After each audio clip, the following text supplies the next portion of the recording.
नमस्कार, मैं हूं आकाश अवस्थी और स्वागत करता हूं आप सभी का SPN9 न्यूज़ में।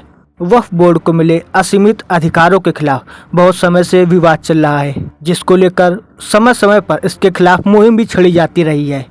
इसी को लेकर केंद्र सरकार वक्फ बोर्ड में एक विधेयक लेकर आ रही है, जिसके तहत बड़े बदलाव देखने को मिल सकते हैं, जिसमें सरकार वक्फ की शक्तियों को कम कर देगी।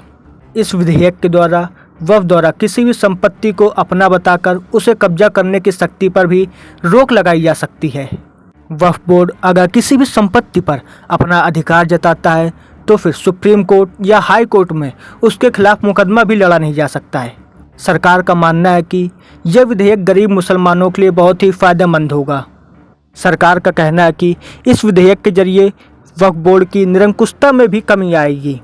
इस विधेयक के द्वारा वक्फ बोर्ड की तरफ से किसी भी संपत्ति पर उनके दावों की वेरिफिकेशन की जा सकेगी, जिसमें बोर्ड की विवादित संपत्तियों का भी वेरिफिकेशन किया जा सकेगा। यह बिल आज़ादी के 7 साल बाद जवाहरलाल नेहरू की सरकार में 1954 में पारित किया गया था, जिसके बाद 1964 में वक्फ काउंसिल का निर्माण हुआ था। 1995 में एक बार फिर से इस विधेयक में संशोधन किया गया था, जिसमें राज्य तथा केंद्र शासित प्रदेशों में वक्फ बोर्ड के गठन की मान्यता दे दी गई थी। वहीं साल 2013 में मनमोहन सिंह के नेतृत्व वाली सरकार ने इसमें एक बार फिर से संशोधन किया और उसके बाद वक्फ की शक्तियों में काफ़ी इजाफा देखने को मिला था। वक्फ बोर्ड के पास मौजूदा समय में 8.5 लाख से ज़्यादा संपत्तियां हैं, जो लगभग 9.4 लाख एकड़ में फैली हुई हैं। बीजेपी का कहना है कि वक्फ बोर्ड किसी संपत्ति को अपना मानता है तो विवाद होने की स्थिति में फैसला भी वक्फ बोर्ड करता है, जिसकी वजह से गरीबों का हक मार दिया जाता है। जबकि all India Muslim personal law board का कहना है कि सरकार को किसी फैसला लेने से पहले स्टेक होल्डर से बात कर लेनी चाहिए थी या उनकी एक बार राय जान लेनी चाहिए थी। उनका कहना है कि हमारे पूर्वजों ने जो संपत्ति दान की थी, हमने उससे वक्फ का निर्माण किया है।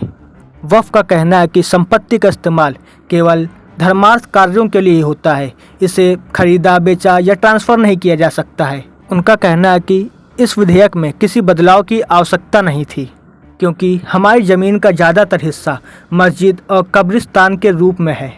वहीं इस विधेयक में संशोधन की खबरें बाहर आने के बाद AIMIM सांसद असुद्दीन ओवैसी ने भी अपनी प्रतिक्रिया दी है। उन्होंने कहा कि सरकार वक्फ की ऑटोनॉमी खत्म करना चाहती है, यह धर्म की स्वतंत्रता के खिलाफ है। बीजेपी हमेशा से इस बोर्ड के खिलाफ रही है और वो अपना हिंदुत्व का एजेंडा चलाना चाहती है।